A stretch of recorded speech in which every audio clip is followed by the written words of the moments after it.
Good evening, good afternoon, and good morning to you eCognition gurus and fans. And welcome to our webinar here for December.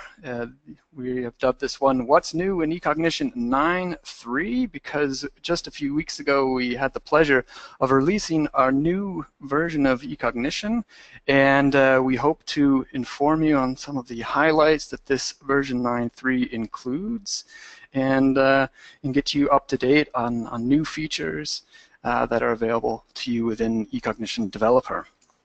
My name is Keith Peterson. I am the product manager for our Trimble eCognition software products, and today I have an honorary guest in the room. It's Christian Beiza, our now market manager for the Trimble eCognition and info products. He will be assisting me in this webinar and then fielding some of the questions that you may have and come up during the course of the webinar. If you do have questions, please feel free to enter these into the question field, and you can ask a question at any time, and we will look into these and hopefully select a few during the presentation, maybe a few in a Q&A session afterwards. If you have to leave at any time for other meetings, don't worry. This session will be recorded and will be available on our webpage afterwards. So again, thank you for taking the time to attend. Title of the presentation, What's New in eCognition 9.3. So if you haven't gotten your 9.3 software yet, look into it and have fun exploring some of the new features which we will review here today.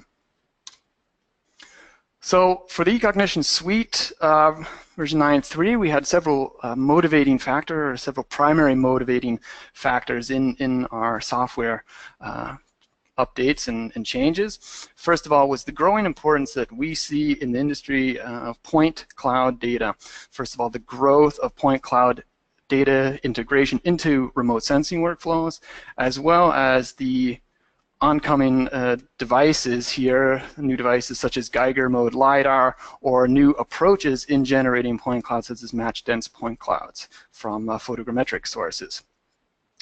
We are seeing these influencing remote sensing workflows more and more, and therefore decided to investigate how we can improve the interaction of the user with point cloud data in the eCognition project environment. Secondly, the scientific spotlight, if you will, that is being shed on machine learning, in particular on machine learning techniques such as deep learning.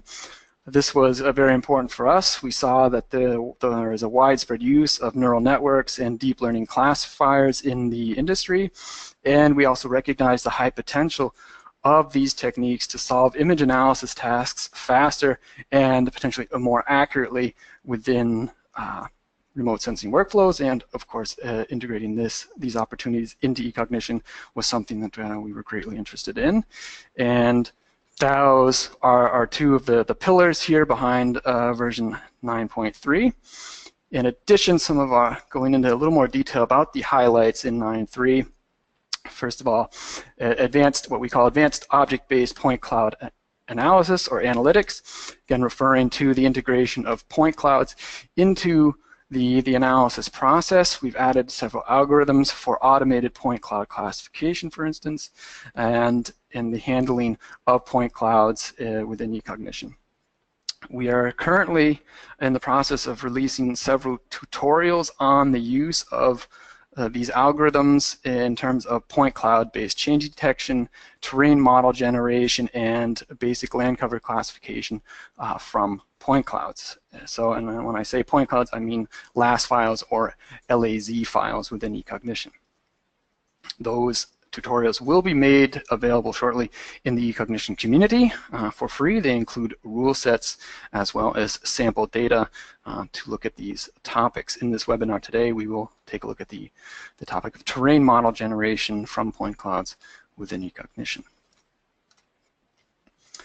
Another big part of the integration of point clouds was, of course, not only just bringing point cloud, improving point cloud techniques in eCognition, but also enhancing how we view and interact with that point cloud in our projects. So we have enhanced our point cloud viewing features to enable us to get full information from our point cloud data, and to effectively combine a raster, vector, and point cloud data sets within the eCognition project environment.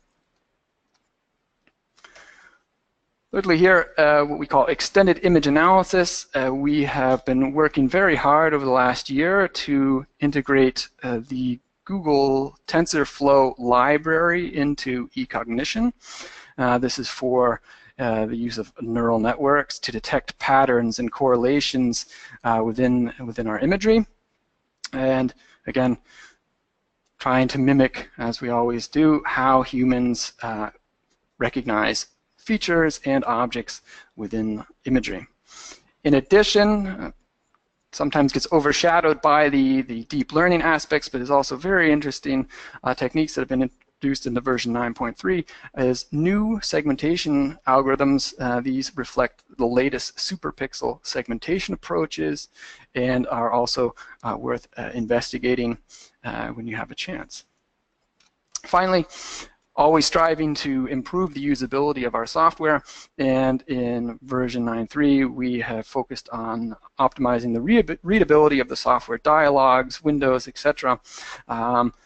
With a 4K display, and I can tell you from my experiences using 4K with eCognition, it is wonderful. And if you don't have one, go to your boss and argue to have this so you don't have red eyes going home in the evening after working with eCognition. It is now supported and makes working with eCognition very nice in these types of environments. So those are some of the highlights that are included in this new version. And now to get into specifics, I'll start out with point cloud analytics, what is available and different in version 9.3 versus earlier versions of eCognition. First of all, we've really improved the point cloud viewer usability, making 2D and 3D viewing possible within the developer, also allowing us to combine point clouds with image data from a viewing perspective. And we've also given the user more freedom in defining how they would like to view the point clouds via various perspectives. And as we saw in this screenshot simulation here, sliding views that you can essentially step through the point cloud, viewing not only from an aerial perspective, but also varying ground perspectives within the point cloud to get a better sense of how this data looks, how, say, even a point cloud classification result may be in eCognition. Several use cases in terms of integrating point cloud data into eCognition, one that we'll take a closer look at afterwards, the generation of digital terrain models within eCognition. Here, a view that we're used to seeing, this rasterized point cloud, the rasterized LAS file in this case. We can take these point clouds, we can rasterize specific elements of the point cloud, run interpolation on them here, for instance, then creating this digital terrain model directly within eCognition. This layer is then available to use in any subsequent analysis in your rule set. We also have integrated point cloud classification techniques that will allow us, again, to apply classifications directly to the point cloud and then take this information outside of eCognition. Here in this view, looking at the point cloud with an elevation view, the essentially redder, hotter the points, the higher the elevation here also improves how a user can interpret this data within the developer project.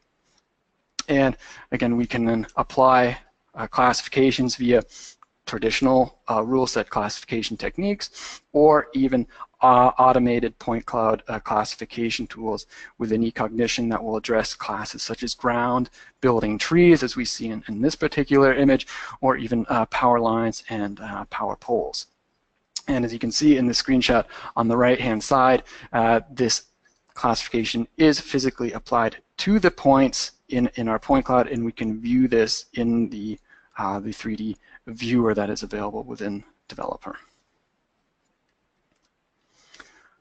Another use case here is change detection. In this case, we have 2 point clouds, one representing T1 and T2. If we look sort of in the mid right-hand section of these images, we see that there is say a construction site.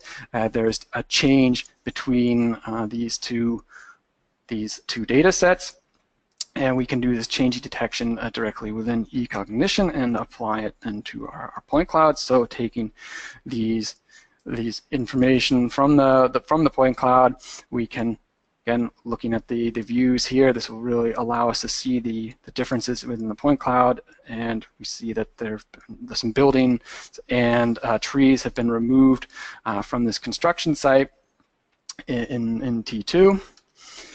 What we can do within eCognition, of course, creating the DSMs, digital surface models, for each time period, we can then create a delta layer between those and then derive the change from that layer and take those classifications and apply them directly to the point cloud. So that is what we're looking at here on the right-hand side.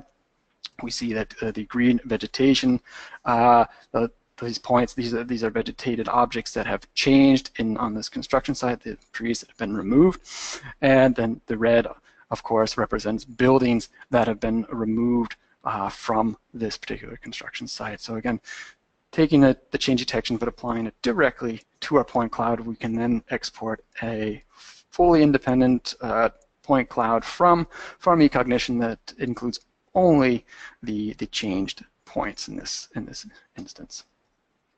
So that is some of the new functionality in point clouds. I'd now like to step into the software and demonstrate this for you. So here we should see eCognition Developer. By the way, if you're having problems seeing anything or if there are any volume problems, please let us know via the chat window, and we'll try and sort that out for you. So here we are working in Developer, version 9.3. We see that we have a point cloud loaded. This is what we are used to looking at in Developer, that we automatically rasterize the point cloud upon import. In this case, we're rasterizing the intensity values of this point cloud. Now, first of all, to review the new viewing functionality here, we can take this point cloud and we can, first of all, we will turn off the rasterized layer here. So now we just have a blank screen. And you will notice, new 9.3 users, you will notice a new icon in the menu called Point Cloud Layer Mixing. If I select this, I will get a list of any point clouds loaded into my project. So if you have multiple point clouds loaded, they will be listed here, and whatever naming convention you have chosen, in this case simply a layer 1 for this point cloud. I can then click on the Show button here to now display this point cloud. By default, we are looking at it in this render mode called height, so that corresponds to this height heat map representation. We can also control the size, the rendering size of the points. So for me on a 4K monitor, these look very small, and I can increase the size here to large, for example. This will automatically update, and now I am looking at these points in this mode here. I can then come down, click OK, and view this point cloud in 3D, or if you want to say 2.5D, we can launch. First of all, we can quickly create a 3D subset selection via this 3D cube icon right next to the point cloud layer mixing button. And what this allows me to do is simply draw a rectangle around an area of the point cloud that I would like to look at. And now we see this view of our point cloud, and of course we can come into our viewing windows and display these. when we are looking, we see this arrow on in the left-hand view window, that aerial view window. This arrow indicates from what direction we are looking at the point cloud. And if I navigate through this point cloud, so I can use my scroll wheel on the mouse to zoom in and out, I can also use the the left-hand mouse button also to scroll in and out of this point cloud. And to rotate, I can use the right-hand mouse button to move around. And as you see, when I rotate through this point cloud view, that the arrow indicating my view direction is in line to how I'm viewing this point cloud. In addition, we can actually click on individual points, just like we could click on individual image objects in previous versions. And the point that is active is not only selected here in our 3D viewing pane, but you will also see it selected in the aerial view. And when I select that point, I also can call it feature information or point cloud related feature information for that specific point here in my image object information window. So we are supporting the XYZ coordinates. We see the intensity value for this particular point, and if this point cloud had an existing classification, we would also see that class assignment indicated here in the class field. To exit this view pane, we simply come up to the close X here in the upper right-hand corner. So in addition to adding, say, the straightforward 3D selection mode, there's also a new menu for point cloud viewing within eCognition. So if we right-click in the space here, we can go to our toolbar and we can call up the 3D toolbar. This opens up these new set of tools here, and it gives us more options in terms of viewing and exploring our point cloud information. So I can first of all come here to this, what we call the 3-click 3D subset selection. And how does this differ to, say, that fast mode that is immediately available in the menu? What allows me not only to come into and create a 3D viewing a subset, but I can also do that and control the angle and size of this subset here. So again, I am no longer constrained to just simply the x-axis for this type of viewing. And again, I can view, use the mouse to rotate and explore in this point cloud. In addition, we have varying predefined view perspectives. So if we come into this menu, we can see front, back, top, bottom, left, right.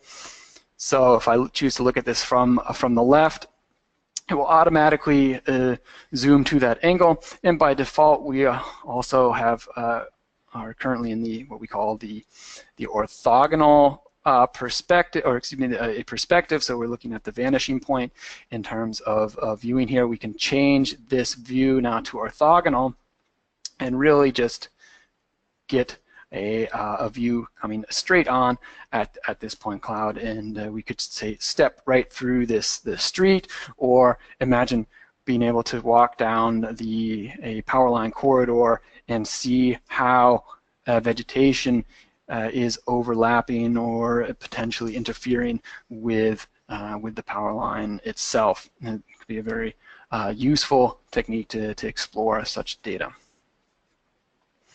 And again, to get out of this view, we can simply click close here. So I mentioned earlier, we have a use case. We can generate terrain models within eCognition. And what we are going to do here in this rule set is to not only create a DSM, but we'll follow that with a DSM, and from those we will derive our NDSM, and then we will use these to actually classify our point cloud. See here, the first step here is we want to rasterize the highest elevation per pixel. So if anybody was used to the former algorithm called LiDAR file converter, it has a new name in version 9.3 called a rasterized point cloud. It's been changed a bit and simplified. And here I'm simply going to create a raster layer within eCognition. I'm going to take the maximum z coordinates from the point cloud and put them into a raster layer that I'm calling DSM. So we can do this. Runs rather quickly here, but at the moment I'm still looking at my point cloud view, so I'm going to turn off this view and go back into the image layer mixing. And I can see now here is my rasterized point cloud. Of course, this is not what we would immediately expect for a DSM. It contains gaps or holes, as most point cloud layers will. So the second part of this rule set is devoted to filling the gaps in this DSM layer, and we are doing this through some interpolation techniques. Like I said, these rule sets will be uploaded to the eCognition community, so if you want to then explore these in depth, you can certainly do that via the tutorial that will be made available. So what we're doing is we're simply identifying gaps in the point cloud and then doing some interpolation to fill these gaps, and finally we are just going to run a median filter to kind of smooth out some of the jagged pixelated objects and remove some of the noise that occurs naturally from this point cloud.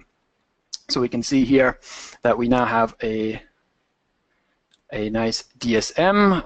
For those photogrammetrists out there that may be listening, please think this is we've created a DSM that suits our remote sensing purposes here, and it is perfectly a perfect tool for that in this particular case.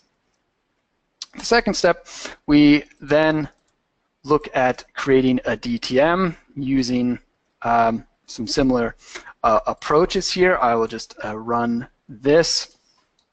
Again, going to create a raster layer and then interpolate and fill those gaps to create then the digital terrain model as a raster layer within eCognition.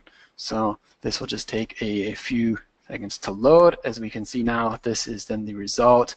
Viewing at this in a rainbow color representation here of the DTM that we have derived here.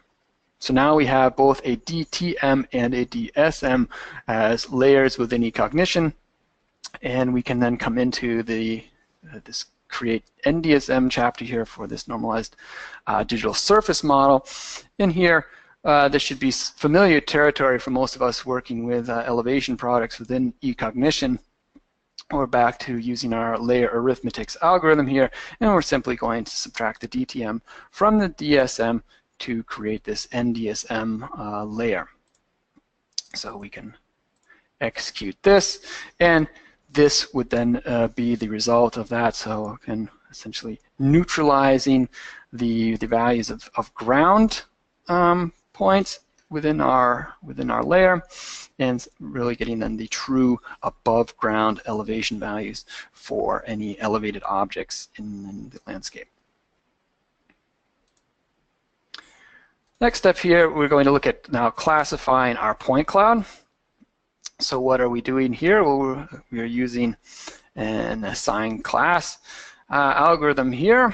And first of all, this is just simply this is a demonstration rule set. So just to make sure that can overwrite any previous layers, I'm just assigning everything to unclassified. Now, the next step here is we have an algorithm called assign class to point cloud, and here I have entered my point condition. I would like any point, any DTM value less than 20 centimeters in this case to be classified as ground. So we can select these series of classes here. You can see there are a number of empty ones available. The defaults are here as well. So I'm going to take any DTM value less than 20, and we're going to use that to classify our ground.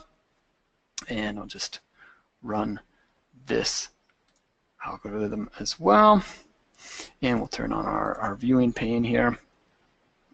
And now we can come back into our point cloud. When I turn it on, I'm still in this default of height, but we notice we also have a couple other options in the rendering mode that if, for example, we had the RGB values, we can use those to for rendering, of course, intensity, but we also have the field classification. So now we have two classes in this point cloud, unclassified and ground. So we can go in and take a look at these classification results. And use just the quick 3D subset selection here. And I can then see these points. Maybe I'll increase these now to extra large. And we can see that how the ground classification worked in this case. So we've left out our cars, and we have left out the buildings, and we have successfully classified ground points within the project. Hey Keith, this is Christian. We have here several questions from the audience concerning this example here. And the first one is if we can provide the tutorial, the example here to the audience. And I will answer this question here directly. Keith mentioned this already, that we will upload the point cloud examples to the eCognition community, where you can download the example dataset and of course the rule set, and so that you can go through the several steps to generate DTM layer using eCognition based on point cloud data. And in this context, there is also a question how the DTM generation in general works, and the question is, okay, it is needed to classify the bare soil and to remove features like buildings and trees, and this is exactly what we did here inside this rule set, using our typical object-based image analysis approach to identify elevated objects like buildings and trees, and those points will be not used then for the interpolation of the ground points in this example. There's here also another question about a user who has already taken a look to the eCognition version 9.3 about the automated point cloud classification algorithm, how it works in eCognition 9.3. And the use is quite simple. Maybe Keith, you can show the part of the create DTM layer. There is another approach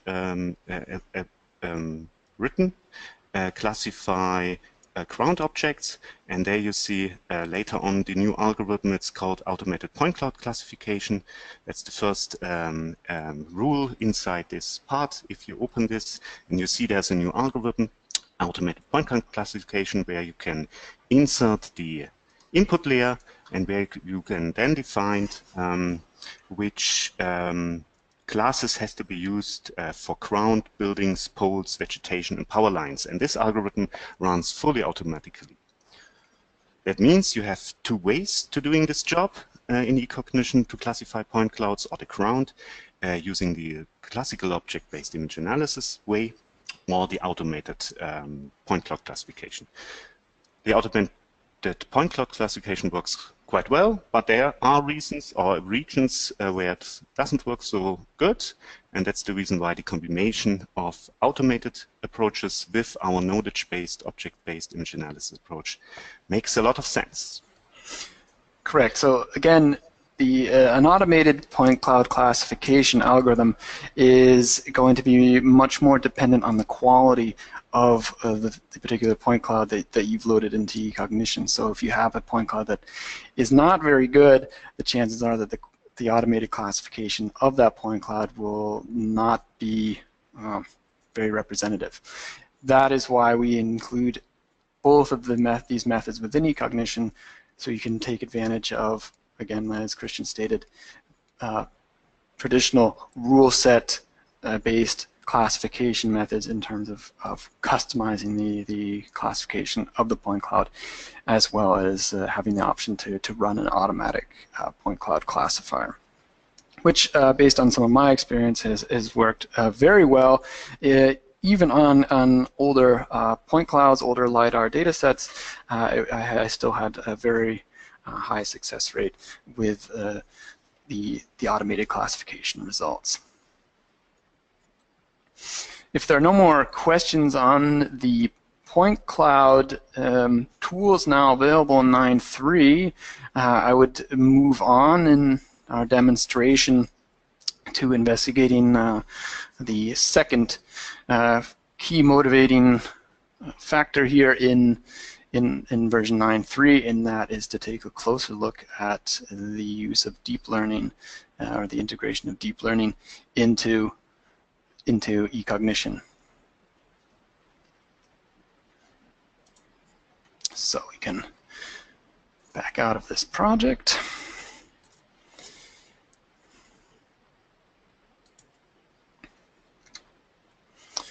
Now we're going to look at CNN and deep learning. By CNN we mean convolutional neural networks.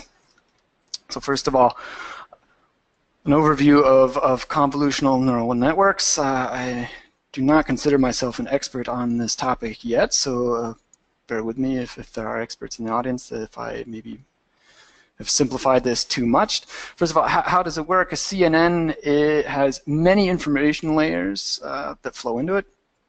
Each learn to detect different features of an image, and various filters are applied to each training image at different resolutions, and the output of this of each of these convolved images is used as input into the next layer to identify various features in the image. So graphically here, if we have a sample patch that we've loaded in, we can, using the CNN, that convolutional neural network, we can train based on a series of sample patches. These sample patches, it could be 100, it could be 1,000. There are certain CNNs and certain users out there that have millions of samples.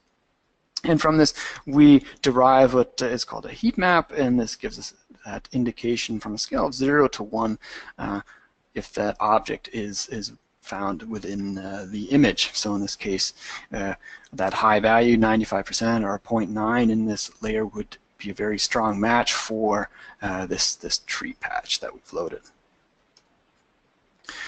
Within eCognition, again, nothing's changed here. We're still driven by algorithms in developers, so several algorithms have been added.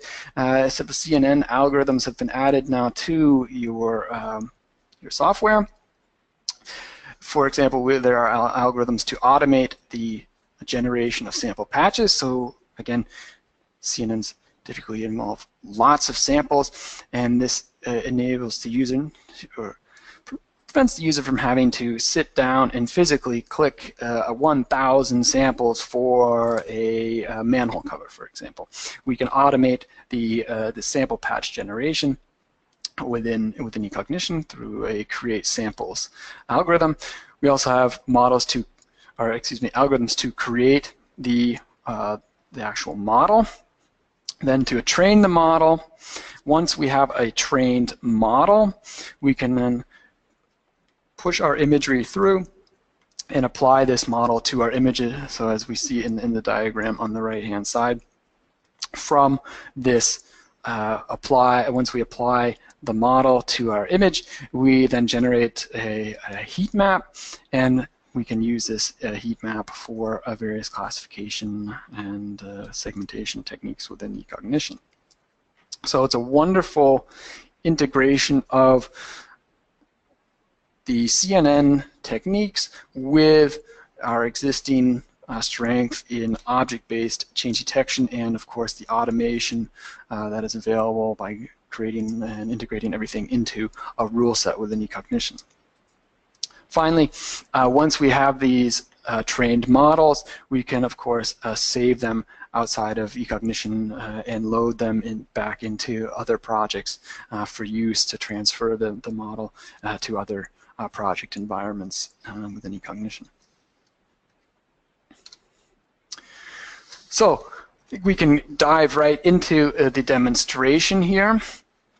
Again, if you have questions, please let us know, and we'll just get to those as the presentation goes on.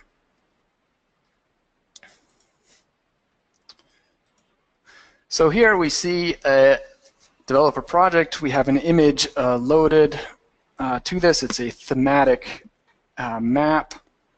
In this case, a thematic map in Russian of the London area. We see the Thames moving through this.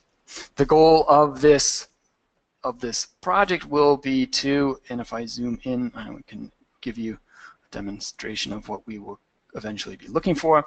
We see that there are churches, a great number of churches scattered throughout the city of London. They are represented by this cross symbol here, for example, here as well. And we would like to automate the identification of this particular object using CNN and deep learning techniques within eCognition. So before we go with this, we will load some ground truth data into eCognition. So this is a shapefile that represents some ground truth information of where these churches are. And from this we want to define some map regions which will be used for creating our samples. And we want to create regions to create a test region as well as a map region, and in this case, in the test region, we will keep independent from this. The test region will be used later for model validation. So we want to keep these. We don't want any of our test samples being confused with our validation samples in this case. So we'll execute this. We are then going to create our target class. So in this case, we're going to create objects that represent the training targets here. So we're going to apply a 3-pixel radius to these vector objects. There'll be around each target location in the map, and these will provide us, by using more than a single pixel, there are just more samples available to then train our network. And this will influence how our model will learn to create a target heat map that shows these values representatively. So we will create the targets. I'm getting the signal of a question that's coming in. So Christian, please, what do we have? Yeah, indeed, there are 2 questions concerning the convolutional neural network. The first one is, and I will answer this question here directly, is the processing of the neural network is based on CPU or GPU. You will see it later, but I answer this question here directly. In the current version, we're using the CPU only, but I can share this here that we are working on to support also GPU processing directly in our environment to train a model and also to apply a model, but the training model is the most important one here. And the second question in this context is, what are the differences between convolutional neural networks and the normal traditional supervised classification algorithm in remote sensing? The differences here is the approach. Here we're using a neural network classifier compared to other classifiers like key nearest neighbor, things like that. And neural network classifiers are not really new, but we have now the computer techniques, the power of the computers to execute such complicated training processes, and the applying, that means the execution of such classification techniques. The main differences between the traditional one and the new one is to create samples, and this is exactly, or sample patches, what Keith is showing now in the next minutes, because you need more samples compared to the traditional approaches to train. It makes sense, only sense with more samples, sample patches to train this classifier approach, and also then you have to create a model and to apply a model and to train a model between the two steps. There's no big differences. That you will see it a little bit later. That's all about the current question. Okay. Next one we will see later. Excellent. So while we've been answering those, the create target class chapter has run, and we can see now that we have an image object. We've put a buffer around those initial ground truth vector layers here, and we've created these image objects that will then flow into our target, to create our sample patches that will represent the target samples. In addition to creating patches for targets, we also want to create a class for non-targets.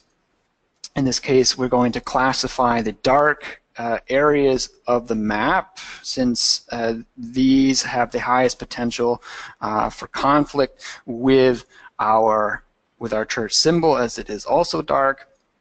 And what we are going to do here, we are going to simply apply some Gaussian filters and then use a threshold-based classifier to identify then the dark regions of this thematic layer. So we can execute this and take a look at the results. These objects will then be used to train to create non-target sample patches. As you can see here, we can see the dark pixels versus now our target objects here, or excuse me, our non-target objects versus the target objects. The next thing we want to do, because we want to generate a test region within this image, and I'm simply going to remove the classification from this test region. If I then zoom out, we now see that this region of our image will be used for testing, and it is completely stripped of any classified image objects at this point.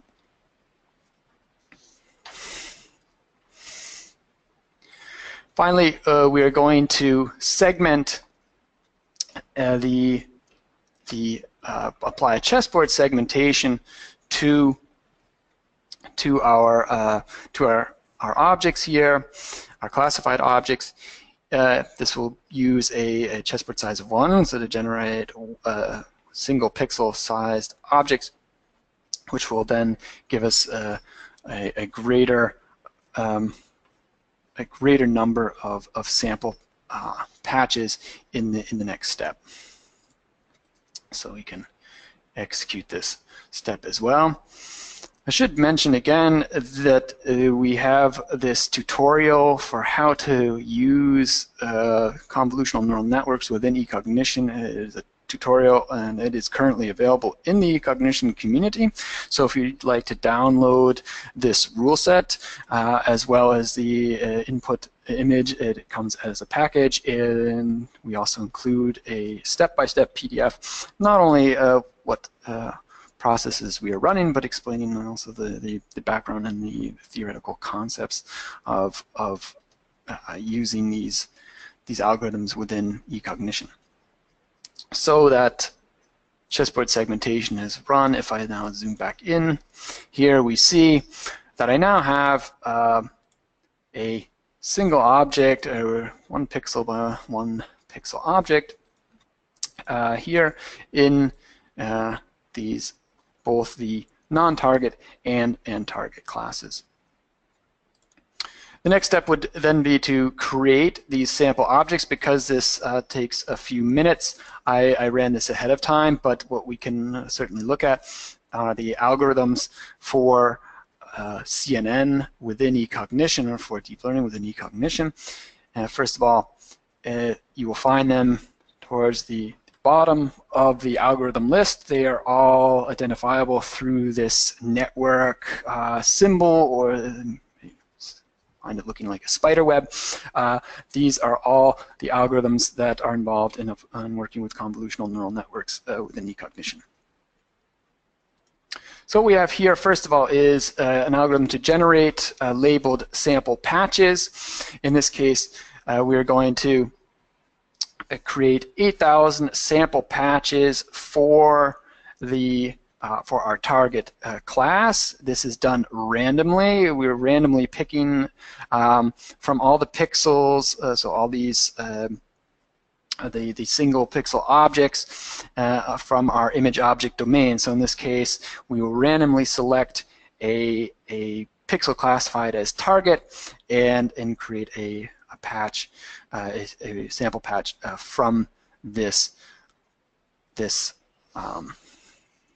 object. This sample patch size is going to then be a 22 by 22 pixel sample patch that is then around the center point, so that we are randomly selecting the central pixel. We're going to select 8,000 of these and then create a 22 by 22 pixel patch around each of these. And we are doing this again also. What layers do we want higher? If we have multiple input layers in our project that go beyond, say, just red, green, blue, we can select the image layers for which we want to also correct these sample patches. And in this case, all of these sample patches are going to be stored in a default folder here called samples within in our project area. And we will run this not only for the targets, but as you can see, the next step here is to also apply this and create sample patches for non-targets. In this case, we are going to create 32,000 sample patches for non-targets. Why are we going to collect more here? Well, simply because our image contains much more non-target than target regions, and we would like to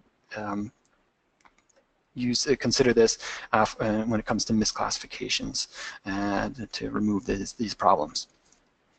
But again, everything else stays the same, 22 by 22, and we're also going to be using the same image layers. Like I said, I ran this ahead of time, and what does this look like? Well, it adds a folder to where I have my project, in this case called samples. Now if I look in this folder, we have then just by default the naming 0 and 1.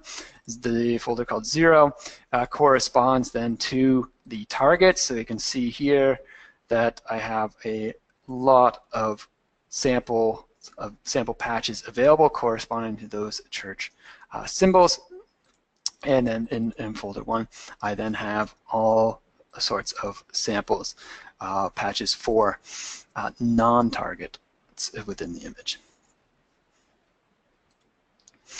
So that's nice. That was run, and the next step would then be to, once we have our sample patches, like we showed in the diagram, the next step is then to create our model. And for this, we are going to be using an algorithm called, excuse me, just have to open it up. This is called then create convolutional neural network. And here, the algorithm will define, again, the size of the samples. Here it's going to be a 22 by 22 pixels, as well as the number of layers. In this case, we had 3 input layers, so we will use these 3 layers again for training this model, or excuse me, creating this model. We also need to input our model classes. In this case, we want the non-target and target classes here. And for this, we are going to create some just one hidden layer. For each layer, the size of the convolutional kernel needs to be specified, as well as the number of features that will be generated, and whether or not we want to use a spatial pooling within this model. So in this case, we are using a kernel size of 13 by 13, We're going to use 40 features, in the CNN, and we have set to yes to use the max pooling for this step. And again, this has been run ahead of time due to, and once we have then created this model, we ran it ahead of time just to avoid having too long a delays here in the webinar. We can then, once we have that trained model, or excuse me, once we've created our model, we can then train it. So when it comes to training, we have another algorithm here called trained convolutional neural network. And here we have to define, first of all, our sample folder. Which samples, where are these samples to use for the training? And we also need to define the learning rate. In this case, it's going to be that 0.0015, as well as the number of training steps. In this case, we're taking 5,000. And then finally, the batch size. This is the number of samples that will be used at each training step. And in this case, we've gone through and are using 50. Important for training, the learning rate is a particularly important parameter. It defines the amount by which weights are adjusted at each iteration of the statistical gradient descent optimization used by eCognition. We don't want something too small. We also don't want something too large. So it's typically recommended a gradual decay of the learning rate is common practice here. We've looked at this ahead of time. So in this case, we determined that this learning rate of 0.0015 or 0.0015 was optimal in this case.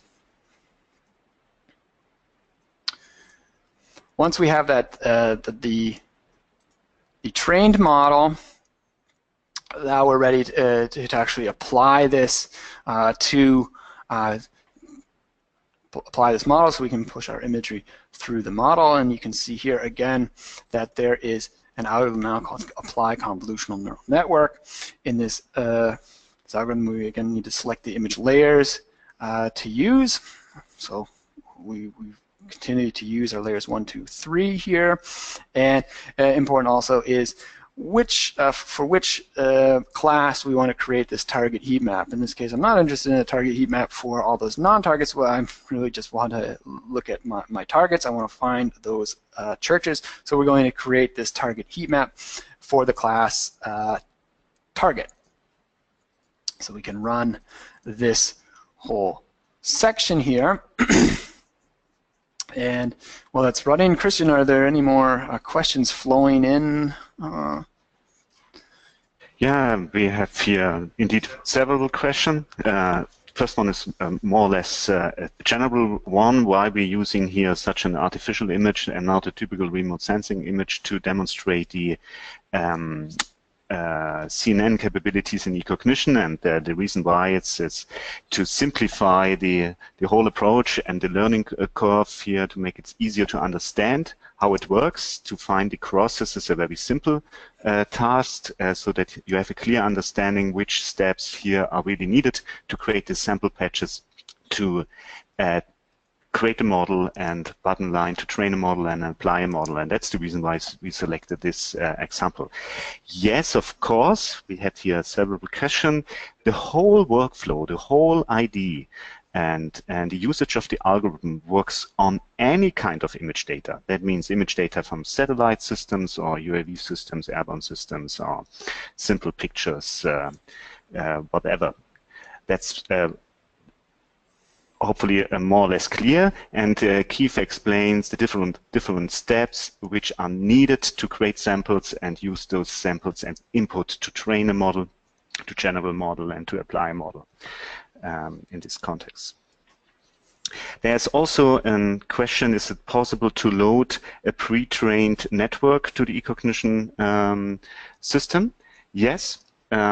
you will see it also a little bit later, that we can save a trained model very easily to the file system, and you can load the trained model again to the eCognition software. We will provide also some detailed information which parameter and name we used inside eCognition for such TensorFlow models. That means in general we are supporting all kind of TensorFlow models also created and trained outside eCognition. That means if you are already using Google's TensorFlow library, you will be able to load them with some changes the files also directly into the eCognition environment. Here's also another question: if we are supporting beside these convolutional neural networks also other supervised classification methods, and that's clear since version 9 and version 9.1, all the versions before, we're supporting random forest and support vector machines, CART, that means decision trees, supervised classification methods, and the nearest neighbor approach in our software. That's all currently from the questions. Okay, excellent. While we've been answering those questions, the model has now been applied, and we have our heat map that has been generated for the class target. And we see here that there are red dots. They generally appear in the image locations that that contain or resemble our targets or our churches, and we can see those this relationship very nicely if we look at our view split window. We can see that those red dots here, those heat blooms, if you will, they are corresponding very nicely to the different church symbols in our thematic map here. Like Christian already mentioned, in terms of transferring this model now into other projects that you may have, the final step in the first part of this demonstration is now to export our model or save our model outside of eCognition, and we can do that here through the Save Convolutional Neural Network algorithm. And we can simply execute this. It then creates a series of 3 different files outside of eCognition that are consistent with the Google TensorFlow format. So you'll have a metagraph file which is storing the network architecture, as well as 2 other files that represent the weight settings that were used or affected by the training of that neural network. And I believe if I come back into my File Explorer, I can see now here is my model, and here are those different files available for you outside of eCognition. Believe there is one more question that has come in the meantime. Yes, there's a question if convolutional neural networks are slower than other classification methods used in eCognition. It's really hard to answer this here, but in general, yes, because to train a model takes a lot of time because we're using thousands, or it makes only sense using thousands of sample data sets. That's the reason why to train a model takes a little bit takes more time compared to other approaches, but to execute a trained model it takes only some seconds, like the other methods before. But the approach itself is more time-consuming, but it's quite good. Now we have the computers to doing such neural network classification approaches inside eCognition, which was not really meaningful 10 years ago. Things like that. Okay. So that wraps up this, I guess, what we'll call lesson 1 of this tutorial. Again, available in the eCognition community. Lesson 2 is actually going to then now derive objects for that represent our churches. So convert this heat map into an object, and we can run that in this section here, we're going to be applying some general smoothing to this heat map layer, and then extracting local maxima. The steps are all included in the tutorial, and then we're going to be using some threshold-based classifiers, and of course then converting these objects that we identify as churches into a vector layer. And if I zoom in now, we can view these results. Just turn off the split window in this case, and now you can see that I have an object here. We've just dropped a circular object around each of our church symbols. And finally, what we ran was we wanted to have some statistics on the error rates and the falses or misses here, and we see those in the image object information list here. So we see there's 7 errors, 5 falses, 2 misses, and we had then 89 hits here, 89 objects that represented those churches. If any of our users are interested then in comparing this, say, to other techniques available within eCognition, this rule set also includes a comparison to template matching results. And I can tell you we've run this ahead of time, and we're looking at decreasing the error rate from around 22% in template matching to just under 7% with the convolutional neural network approach. So in this image analysis situation, CNN or deep learning techniques are very beneficiary and have yielded a better result than what was previously available in eCognition if we think of the template matching approach. So we definitely see the benefits of integrating this deep learning technology into eCognition, but more importantly, being able to combine it with our rule set strength and the automated approaches that already exist in eCognition. Again, not solely depending on the outcome of the deep learning or the convolutional neural network. So we can go back into the presentation. That wraps up our demonstration of working with convolutional neural networks in eCognition.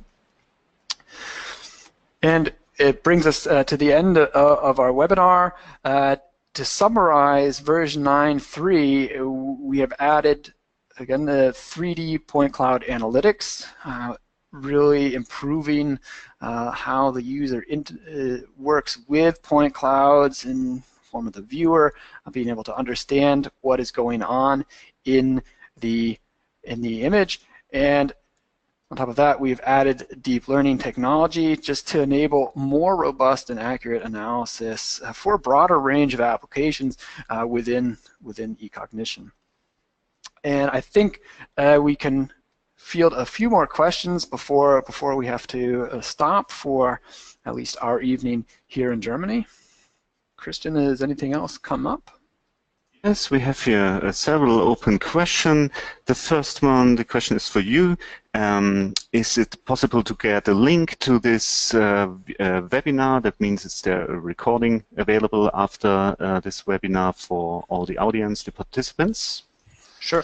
The webinar, all our geospatial webinars are recorded and made available, if not directly after the webinar, maybe there could be a short delay, but they will be available online, and within the archive you can go back and view any webinar that we've done in the past. So yes, those will be made available. Okay, and there's another question concerning the convolutional neural network. Is it possible to load a pre-trained classifier model into the eCognition environment? So if it's a pre-trained TensorFlow model, yes, we can load these. It is possible to load them into eCognition. Yes, here's also this question is quite often here. Is it possible also to load an external TensorFlow model to eCognition? Yes, it is. If it's created inside eCognition, then it's very easy to load it directly. If it's created outside eCognition, but the user used the TensorFlow library itself, he or she has to add some file names to the model. We will be providing this information as soon as possible so that you can also load your pre-existing models which are created outside our environment. We're supporting fully the Google TensorFlow library. Okay, I go through the list and select maybe the last one.